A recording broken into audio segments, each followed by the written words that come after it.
हमने क्या किया, जब हम आईआर पढ़ रहे थे तो हमने बहुत सारी चीज़ें देखी, उसके आंसर राइटिंग के लिए आपको मैंने कुछ कुछ प्रैक्टिस क्वेश्चंस भी दिए। प्रैक्टिस क्वेश्चंस आपको मिले हैं सबसे पहले तो। दूसरा कि आपके कुछ आंसर राइटिंग वीडियोस भी मिले हैं एक, जिसमें हमने कुछ क्वेश्चंस प्रैक्टिस कराए। आज ये आंसर राइटिंग क्या है तो ये समझिए आप। है क्या कि एक चीज़ मैंने नोटिस किया है कि वो सीएपीएफ का पेपर 2 हो या कोई भी अदर जेनेरिक एस्से हो जो गवर्नमेंट एग्जाम में आजकल पूछा जा रहा है, स्टेट पीसीएस में या सिविल सर्विसेज में, अगर आईआर से रिलेटेड कोई थीम बन रहा है ना, तो उसका सेंटर रहता है इंडियाज रोल। उसका सेंटर रहता है इंडियाज रोल, कि इंडिया का क्या रोल रहा है इसमें।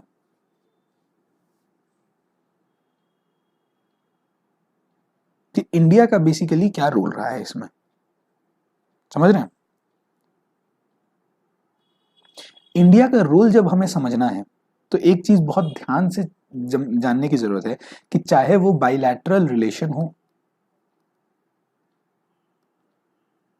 चाहे वो बाइलैटरल रिलेशन हो या फिर कोई मल्टीलैटरल चीज हो, कोई रीजनल चीज हो या कोई वैल्यू बेस्ड चीज हो। वैल्यू बेस्ड चीज को हम लोग नॉर्मेटिव बोलते हैं अच्छे लैंग्वेज में, नॉर्मेटिव चीज हो।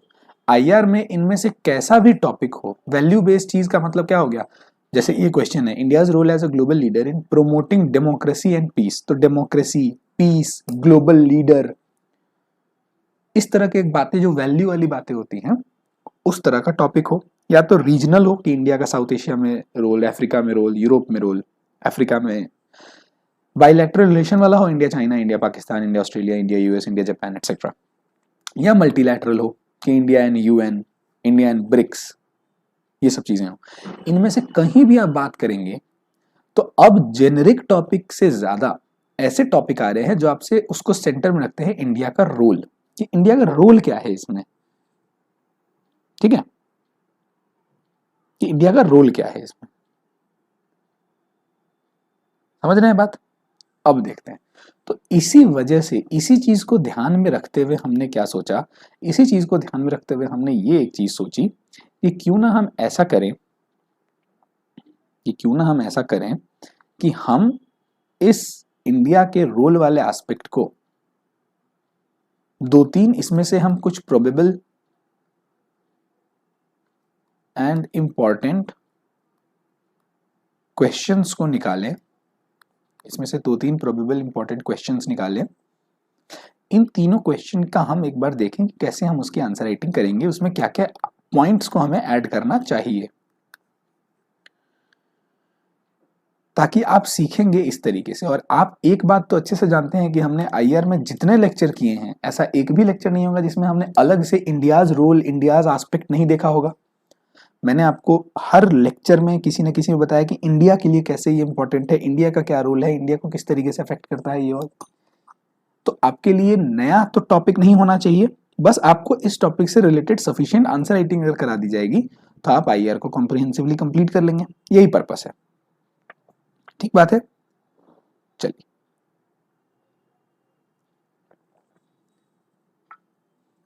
अब देखिए क्या है, अब समझते हैं हम लोग। तो जो पहला टॉपिक है आपका, देखिए पहले तो ये कैसे होगा, ये लेक्चर हम क्या करेंगे उसको समझा देता हूं आपको, जस्ट अ सेकेंड।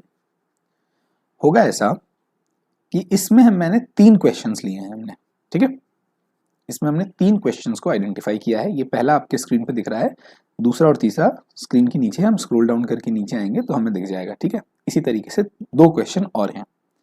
ये आपका पहला क्वेश्चन है। मैं ऐसा करूंगा कि देखिए यहाँ पे ये क्वेश्चन लिखा हुआ है, इसके नीचे ये ब्लैंक स्पेस है, ये सारा ये ब्लैंक स्पेस है, ठीक है।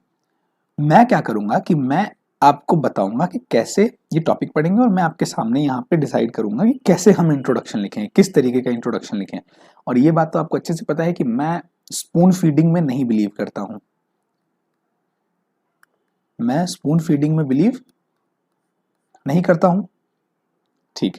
तो जब मैं स्पून फीडिंग में बिलीव नहीं करता हूं तो मैं आपको स्पून फीडिंग नहीं कराऊंगा, यानी मैं आपको एक पूरा आंसर लिख करके नहीं दूंगा। मैं आपको अभी भी सिर्फ बताऊंगा कि ये देखो, मेरा काम क्या है, कोच करना। ये मैं बार बार बोल चुका हूं आपको, मैं आपका टीचर नहीं हूं, मैं आपका कोच हूं। मैं आपको बैटिंग बॉलिंग नहीं सिखाऊंगा, मैं आपको सिर्फ कोच करूंगा। तो बात ऐसी है कि आपको बताऊंगा मैं कि देखो, इंट्रोडक्शन है, इस तरीके का इंट्रोडक्शन इस पे हम लोग लिख सकते हैं, ये एस्पेक्ट हम इसके बॉडी में इंक्लूड कर सकते हैं, फिर उसका हम ये वे फॉरवर्ड या कंक्लूजन दे सकते हैं, कुछ चैलेंजेस बता सकते हैं और फिर उसको कंक्लूड करेंगे हम। तो इसीलिए इसको वर्ड लिमिट में रखना ये आपका काम है, ठीक है। दूसरी चीज, तो पहले तो आपको क्लियर हो गया कि मैं यहाँ पे आपको गाइड करूंगा, और दूसरी चीज क्या है कि जो मैं आपको यहाँ पे गाइड करूंगा ना, उसका मैं आपके काम आसान करने के लिए आप यहाँ पे काम कीजिए कि आप पूरा ध्यान लगा के समझिए बस। आप उससे ज्यादा आगे मत बढ़िए, आप ना कुछ लिखिए अभी, ना कुछ पढ़िए, आप बस इस क्लास को ध्यान से देखिए, जो मैं कह रहा हूं उसको समझिए, ठीक है। मैं क्या करूंगा कि मैं आपको इन क्वेश्चंस की मैं आपको एक कंपाइल्ड पीडीएफ दे दूंगा, जिसमें भी आपके पास मॉडल आंसर जैसा कुछ नहीं होगा, जिसमें आपके पास इस क्वेश्चन से रिलेटेड जो जो कंटेंट मैं आपको यहां बता रहा हूं, वो कंटेंट आपको टाइप्ड कंटेंट मिल जाएगा एक पीडीएफ में। चलो, अब आपको क्या करना है, देखिए आपका क्या होगा, सबसे पहले आपको क्या करना है, क्लास देखना है, वॉच द क्लास, अभी वाला। इसके बाद आपको क्या करना है, you have to practice it first. आप पहले प्रैक्टिस करेंगे। देखिए, अगर आप क्लास के बाद सीधा नोट्स देख लेंगे ना जो मैं आपको दूंगा, और उसके बाद अगर प्रैक्टिस करेंगे तो रियल असेसमेंट नहीं होगा। तो आप क्लास देखिए और फिर सीधा प्रैक्टिस कीजिए पहले। इससे होगा क्या कि दो चीज़ होंगी, पहले तो आप जो क्लास देखे रहेंगे उसके मेमोरी के बेसिस पे ही आप प्रैक्टिस करेंगे, तो कहीं ना कहीं ये मेमोरी भी बेहतर होगी, याद करके करेंगे आप कि सर ने क्या बताया था, क्योंकि आपने लिखा तो है नहीं कहीं, तो all will be memory based. दूसरा क्या रहेगा कि आपका आंसर एक रॉ आंसर रहेगा, तो आप उसमें अपने इल्म, क्योंकि ये तो पक्की बात है, जो जो क्लास में एक एक वर्ड बोलूंगा वो आप याद तो कर नहीं सकते हैं, बिकॉज लिमिटेशन है ना उसमें, एक एक चीज तो मैं जो बोल रहा हूँ वो रट्टा तो हो नहीं जाएगा आपको। तो आप जो आंसर लिखेंगे थोड़ा रॉ लिखेंगे, आप अपना भी दिमाग लगाएंगे, आपने अभी तक जो आईआर पढ़ा है वो भी उसमें इंक्लूड करेंगे। इसके बाद हम लोग क्या करेंगे, थर्ड स्टेप होगा इसका कि आप नोट्स जो है ना उसको एक बार जल्दी से ग्लांस कर लेंगे। ग्लांस करना समझते हैं, नजरें फेर लेंगे उस पे से, ज्यादा दिमाग नहीं लाएंगे, बस ग्लांस कर लेंगे। जैसे ही आपने ग्लांस किया, आप ग्लांस कर लेंगे तो आपने क्लास की अंडरस्टैंडिंग और नोट सब देख लिया, आपने अपना आंसर भी असेस कर लिया, और फिर फाइनली आप एक बार और इन तीनों क्वेश्चन पे आंसर लिख लेंगे, प्रैक्टिस कर लेंगे, क्योंकि आपको रियलाइज होगा नोट्स देखने के बाद कि अच्छा ये कुछ एस्पेक्ट्स थे जो मैं मिस कर गया था, और फिर फाइनली मैंने इसको प्रैक्टिस कर लिया। देखने में लग रहा है 4 स्टेप का प्रोसेस है, बट ऐसा कुछ नहीं है, इतनी बड़ी बात, 3 आंसर्स हैं, है ना।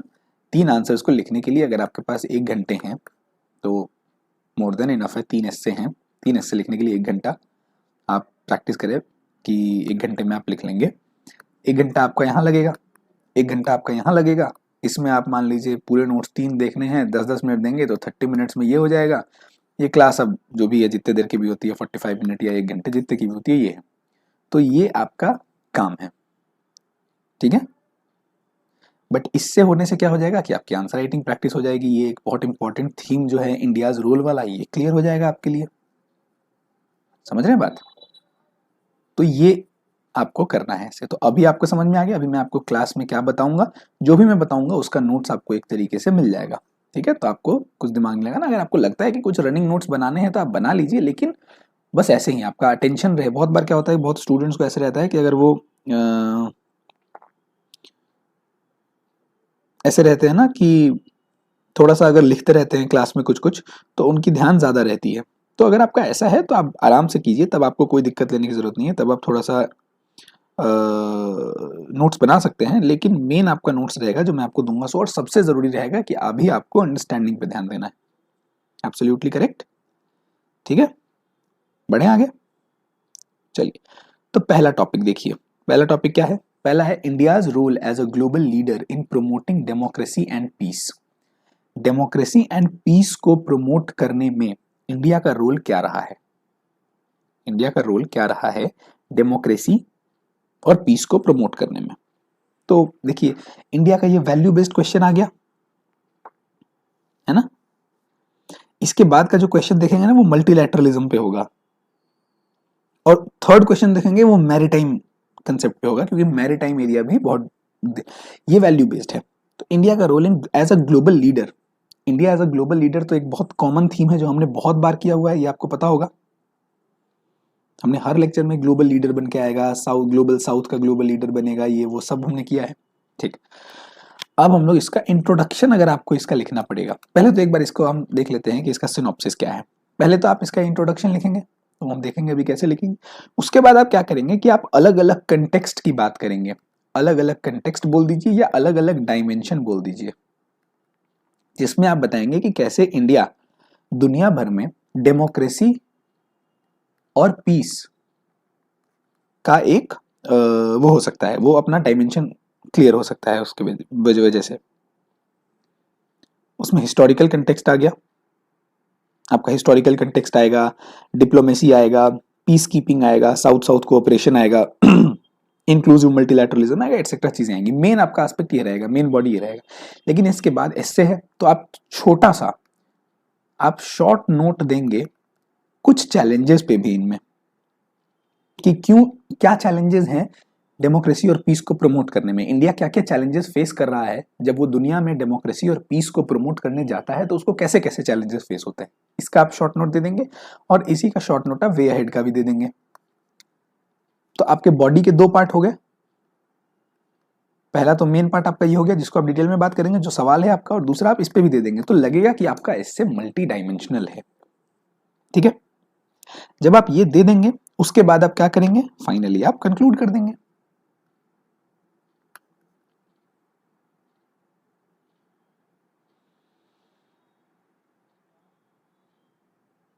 ये आपका सिनॉप्सिस है।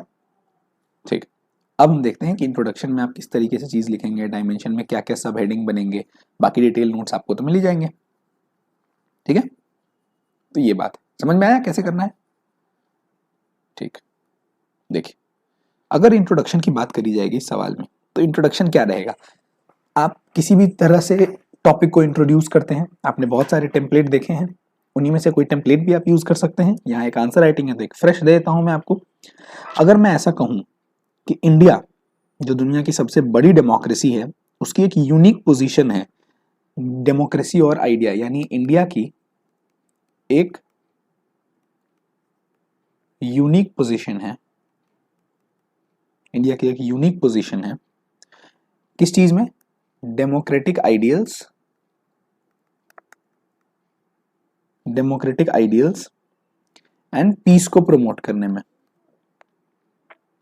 ये जो आइडियल्स हैं, ये जो यूनिक पोजीशन है, ये multiple historical, geographical, cultural, social and political developments की वजह से बनी है।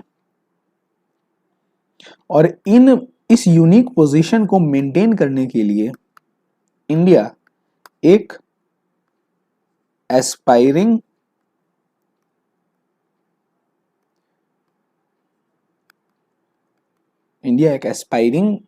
एटीट्यूड रखता है, जो कि उसको इस सेगमेंट में ग्लोबल लीडर बनाएगा। आपने बहुत बेहतरीन तरीके से इंट्रोड्यूस कर दिया, आपने बताया ये चीज।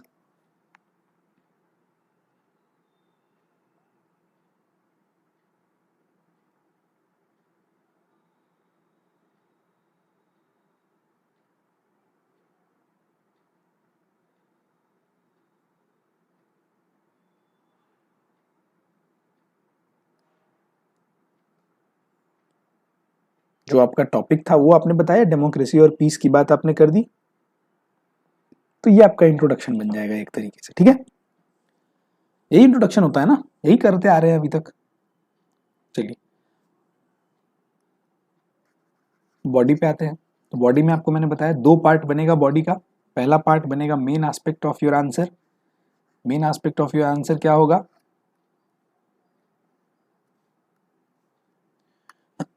देखिए बॉडी में पहले आपको डायमेंशंस देने हैं इंडिया के इस रोल के।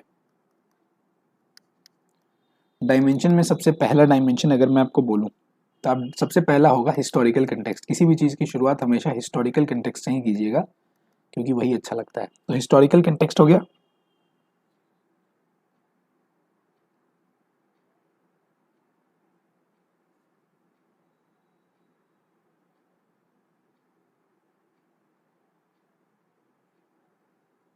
हिस्टोरिकल कंटेक्स्ट में क्या, तो सबसे पहले तो भाई इंडिया का जो फ्रीडम स्ट्रगल है वो किस चीज का स्ट्रगल था, किस चीज के लिए स्ट्रगल था, वो डेमोक्रेसी के लिए स्ट्रगल था वो। और इंडिया जब 200-250 साल स्ट्रगल किया है डेमोक्रेसी के लिए, तो जाहिर सी बात है कि हम उसको प्रमोट करेंगे। तो हिस्टोरिकल कंटेक्स्ट में आप बताएंगे कि फ्रीडम स्ट्रगल, नॉन वायलेंस का तरीका जो हमारे देश ने अपनाया, इसने कहीं ना कहीं हमारे को डेमोक्रेसी और पीस, इन दोनों को लेकर के बहुत पॉजिटिव एटीट्यूड दिया कि हम इस दोनों को प्रमोट करने वाले बनेंगे। तो पहला हिस्टोरिकल कंटेक्स्ट।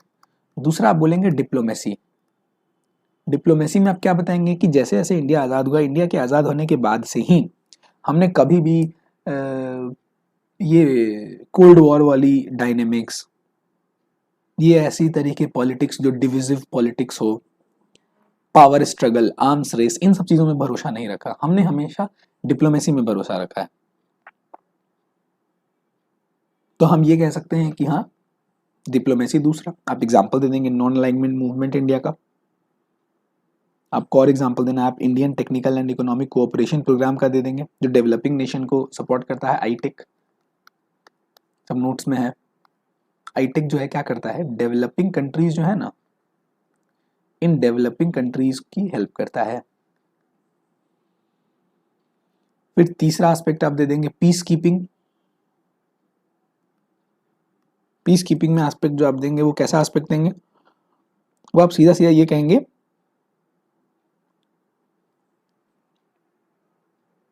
कि पीस कीपिंग में कहा, तो जहां भी कॉन्फ्लिक्ट है, जिन भी देशों में आज के दिन में कॉन्फ्लिक्ट चल रहा है, उन कॉन्फ्लिक्ट में यूएन पीस कीपिंग मिशन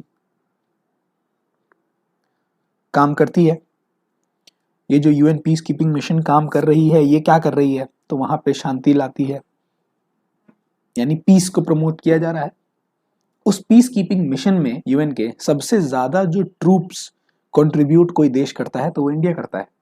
तो आप पीस कीपिंग का भी एफर्ट देंगे, कैसे इंडिया की वजह से India is global leader in promoting peace. Question यही है ना भाई। साथ में आपको बस एग्जांपल दे देना है, तो कहाँ कहाँ, तो अफ्रीकन कंट्रीज का आप एग्जांपल दे दीजिए, अफगानिस्तान का दे दीजिए, श्रीलंका का दे दीजिएगा, मालदीव्स का दे दीजिएगा, ठीक है। Fourth, south south cooperation. ये बात तो आप अच्छे से जानते हैं, ये लीडर ऑफ ग्लोबल साउथ है, ये बात तो पूरे लेक्चर में बताते बताते थक गया मैं। इंडिया पोजीशन करता है अपने आप को as a leader of global south.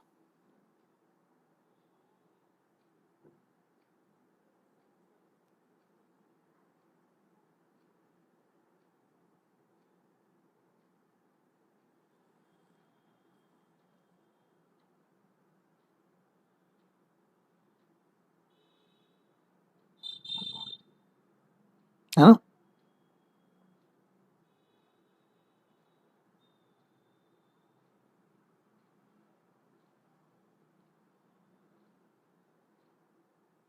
तो ये आप साउथ साउथ कोऑपरेशन अच्छे से जानते हैं। अब साउथ साउथ कोऑपरेशन में एक चीज आप समझते होंगे कि जब इंडिया साउथ साउथ कोऑपरेशन की बात करता है, तो इंडिया हमेशा ग्लोबल साउथ को दिखाता है कि वहां पे होने वाली जो चीजें हैं, वहां पे होने वाली जो डेवलपमेंट्स हैं, उनमें कहीं ना कहीं डेमोक्रेसी का होना बहुत जरूरी है, क्योंकि majority of the developing countries जो ग्लोबल साउथ का हिस्सा बनती हैं, they are having some sort of political और security challenges. Just a second. हाँ जी, तो मैं कह रहा था कि साउथ साउथ कोऑपरेशन की हम बात करते हैं। देखिए, तो ये तो बात आपको अच्छे से पता है कि इंडिया ग्लोबल साउथ का लीडर बनने के लिए एस्पायर करता है, बिल्कुल करेक्ट बात है। तो जब इंडिया ग्लोबल साउथ के लीडर बनने के लिए एस्पायर करता है, तो क्या बेसिस रहते हैं उसके एस्पिरेशन के, तो पहला बेसिस रहता है कि साउथ है, जो ग्लोबल साउथ है, कंपेरेटिवली वल्नरेबल है। दुनिया में जब हम जियो पॉलिटिक्स की बात करेंगे, तो comparatively they are vulnerable, comparatively they are having some socio-political and economic challenges as compared to the developed world, as compared to the global north. So when India supports them, when India cooperates with them, India cooperates in promoting democracy there, India cooperates in promoting peace, in strengthening the security structure, India उनके देश में जाकर के developmental infrastructure build करने की बात करता है। इंडिया उनके देश में जाकर के कैपेसिटी बिल्डिंग का काम करता है। अगर कहीं किसी देश में फ्लड आ जाता है तो वहां पे एड प्रोवाइड करता है। टर्की में बहुत डेडली आपका अर्थक्वेक आया था तो इंडिया ने ऑपरेशन दोस्त चलाया। तो ऐसी चीजें जो होती हैं वहां पे इंडिया कोऑपरेट करता है। तो क्योंकि ग्लोबल नॉर्थ के साथ हम ऐसा नहीं है कि कहीं पे ग्लोबल नॉर्थ में किसी देश में अगर कुछ डिजास्टर आ जाएगा तो हम उन पे हंसेंगे कि बहुत बढ़िया हुआ, ऐसा नहीं है। बट ग्लोबल साउथ में अगर कहीं आता है तो हम ओवर द बोर्ड जाकर के करते हैं। ये कहीं ना कहीं इंडिया को ग्लोबल लीडर बनाता है डेमोक्रेसी एंड पीस का। फिर एक पांचवी चीज क्या है कि इंडिया इंक्लूसिव मल्टीलैटरलिज्म की बात करता है। ये भी कहीं ना कहीं ग्लोबल साउथ से ही रिलेटेड है। आपको ये भी मैंने, अच्छा एक बात बताओ, इसमें इसमें इसमें इसमें और इसमें अभी जो आईआर अभी तक पढ़ा है उसमें ऐसे कोई भी एस्पेक्ट है जो हमने नहीं करा है, जो आपको लग रहा है कि अरे ये क्या होता है? समझ रहे हो नॉलेज मैनेजमेंट किसको कहते हैं? यही होता है नॉलेज मैनेजमेंट। ठीक है, देखो तो इंक्लूसिव मल्टीलेटरलिज्म क्या कहने का मतलब हुआ इसका, ये समझो। तो इंक्लूसिव मल्टीलेटरलिज्म कहने का मतलब ये हुआ हमारा कि जो आपका ये सब है, जो इंक्लूसिव मल्टीलेटरलिज्म में हमारी मेजर बातें हैं, वो बातें ऐसी हैं कि हम और हमारा देश या हमारी पूरी दुनिया, हम ये जानते हैं कि यूनाइटेड नेशन सिस्टम हमारे यहाँ चलता है। तो मल्टीलेटरलिज्म का मतलब आप जानते हैं जहां पे सारे देश मिल करके कुछ डिसाइड करें। बाईलैटरल मतलब दो देशों के बीच, बाई मतलब दो, तो दो देशों के बीच, मल्टीलैटरलिज्म मतलब अलग अलग बहुत सारे देशों के बीच। ये तो बात क्लियर है। तो इंक्लूसिव मल्टीलैटरलिज्म में क्या मतलब है? यूएन में आज के दिन में एक बहुत मेजर रिफॉर्म की जरूरत है। किस तरीके के रिफॉर्म की जरूरत है ये समझिए। यूएन में क्या है कि जब सेकेंड वर्ल्ड वॉर के खत्म होने के बाद ये यूनाइटेड नेशंस बना तो इसके कुछ परमानेंट मेंबर्स आए और कुछ नॉन परमानेंट मेंबर्स हुए इसके सिक्योरिटी काउंसिल में। जो परमानेंट मेंबर्स हैं उनके पास वीटो पावर है, जानते हैं आप ये बात। तो उस परमानेंट मेंबर्स में जो 5 मेंबर हैं वो उस समय के बेसिस पे जो मेजर पावर्स थे उनको बना दिया गया। तो आज के दिन में उन्हीं 5 पावर्स के पास वीटो पावर है। जब उन पांचों के पास वीटो पावर है और जैसे जैसे उसके बाद जैसे जैसे दुनिया समाज आगे बढ़ी और आज के दिन में जब हम 75-80 साल के बाद बात करते हैं यूनाइटेड नेशन की, तो हम एक चीज समझना चाहते हैं कि किस बेसिस पे आज के दिन में भी वही 5 पावर्स को स्पेशल ट्रीटमेंट मिले, जबकि आज के दिन की जो डायनेमिक्स है दुनिया की वो बदल गई है। और आज के दिन में जो चैलेंजेस हैं वो भी बहुत बदल गए हैं। वॉर जितना बड़ा चैलेंज था सेकेंड वर्ल्ड वॉर के समय, उतना बड़ा चैलेंज शायद आज नहीं है। आज उससे ज्यादा बड़ा चैलेंज है साइबर थ्रेट, उससे ज्यादा बड़ा चैलेंज है माइग्रेशन, उससे ज्यादा बड़ा चैलेंज है क्लाइमेट चेंज। तो आज के दिन में जो लोग ये मल्टीलैटरल फोरम्स को लीड कर रहे हैं, they are not having the right claim towards this, and also they are not having what? They are not having the expertise to deal with such challenges which is existing in the present time. तो इसलिए India हमेशा बात करता है कि हम जो multilateral platforms हैं उनमें इंक्लूड करें किनको? ऐसे पार्टनर्स को, ऐसे पार्टीज को इंक्लूड करें जो कि दुनिया के अलग अलग डायमेंशन से आए हों, अलग अलग सिचुएशन से, अलग अलग कॉन्टिनेंट से, अलग अलग कंटेक्स्ट से आए और उनका भी इंक्लूजन हो। और इसका एग्जांपल, आप परफेक्ट एग्जांपल अभी लेटेस्ट क्या दे देंगे कि जो G20 2023 में इंडिया में हुआ, उसमें इंडिया ने अफ्रीकन यूनियन को बोला कि आप G20 का पार्ट बनिए। तो technically it is now G21। तो अफ्रीकन यूनियन जो है उसकी आवाज, आप सोचिए कि एक भी परमानेंट 5 मेंबर्स जो यूएन में हैं उसमें एक भी मेंबर अफ्रीका से नहीं आते हैं। G20 में भी या किसी भी दुनिया के फोरम में अफ्रीका के आप कोई भी, ज्यादा से ज्यादा अगर आप कहीं भी अफ्रीका के मेंबर सुनेंगे तो 2-3 कंट्रीज का नाम आप सुन लेंगे कि अफ्रीका से अगर कोई आ रहा है तो साउथ अफ्रीका कहीं ना कहीं होगा, चलिए कह लगते हैं। कभी कभी नाइजीरिया दिख जाएगा कहीं पे। आपको इसके अलावा कोई भी अफ्रीकन कंट्री कहीं भी मल्टीलैटरल प्लेटफॉर्म पे पार्टिसिपेट करता हुआ नहीं दिखेगा। हमने इंडिया अफ्रीका रिलेशंस में ही अच्छे से देखा हुआ है ये सब बातें। तो इंडिया जब अपनी दावेदारी पेश करती है फॉर डेमोक्रेसी एंड पीस, तो ये मेन 5 एस्पेक्ट होते हैं जिसको आप मेन बॉडी का हिस्सा बनाएंगे। इसके बाद मैंने आपको बॉडी में बोला है कि आप शॉर्ट नोट देंगे चैलेंजेस एंड कंक्लूजन पे कि इस दावेदारी को पेश करने में इंडिया को किस तरीके की चैलेंजेस हो रहे हैं, ये भी आप बताएंगे। तो वो देखिए क्या आप बताएंगे। देखिए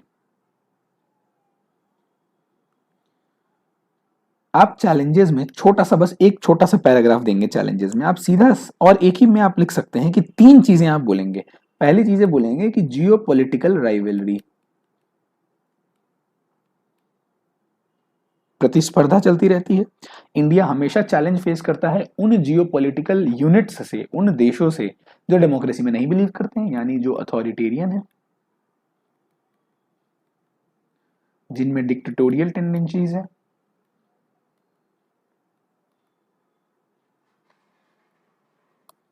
ऐसी कंट्रीज से इंडिया हमेशा फेस करता है चैलेंजेस।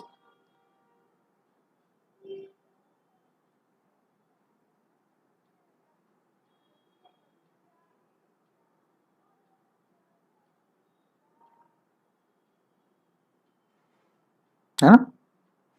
तो जियो पॉलिटिकल राइवलरी एक चैलेंज हो गया।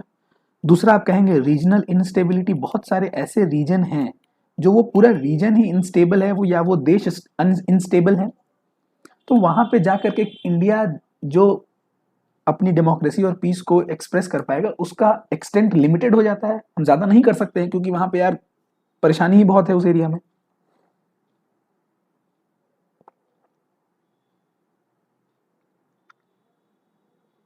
तीसरा एक चीज जो बहुत प्रैक्टिकल चीज है वो है resource constraint, limited resources.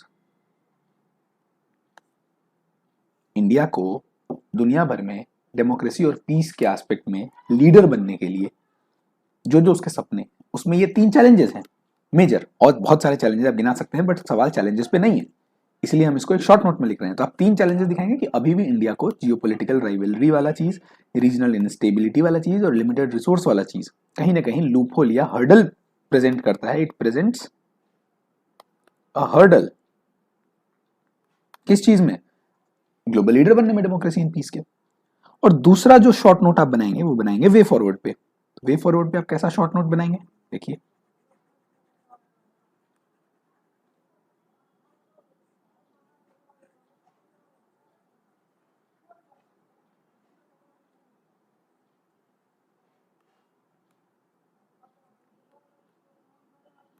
Way forward पे क्या बनाएंगे?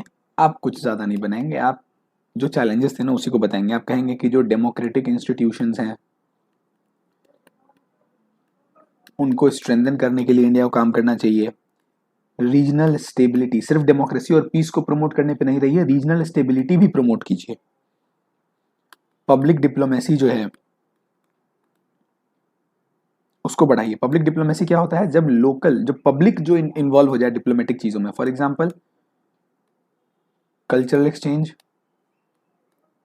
एजुकेशनल एक्सचेंज, अब तो कोऑपरेशनल एक्सचेंज भी होता है, कॉर्पोरेट वगैरह जो एक्सचेंजेस करते हैं, दो देशों के बीच में एजुकेशनल एक्सचेंज हो, कल्चरल एक्सचेंज हो, तो उसको पब्लिक डिप्लोमेसी कहते हैं। तो इनको बढ़ाया जाए। ये छोटे छोटे शॉर्ट नोट्स में आपको चैलेंजेस और वे फॉरवर्ड दे देने हैं।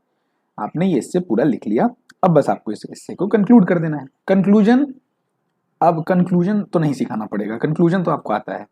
आपको प्रैग्मेटिक रहना है आईआर में, ऑप्टिमिस्टिक रहना है, प्रोग्रेसिव रहना है और पॉजिटिव रहना है, यही सिखाया था आपको। बस आप वही कहेंगे कि डिस्पाइट द चैलेंजेस, जो इंडिया की लेगेसी है, जो इंडिया की लेगेसी है, ये सारे नोट्स मैं आपको टाइप करके दे दूंगा, लेकिन नोट्स कितना भी आप पढ़ते रहिए उससे फायदा नहीं होगा, आपको सीखना होगा लिखना। इसलिए मैं यहाँ पे नोट्स से नहीं पढ़ा रहा हूँ, मैं आपको अलग लिख के पढ़ा रहा हूँ। इंडिया की जो लेगेसी है वो बहुत डीप रूटेड है। किस चीज में? डेमोक्रेसी की बात करी जाए, पीस की बात करी जाए, नॉन वायलेंस की बात करी जाए, तो वो बहुत डीप रूटेड है।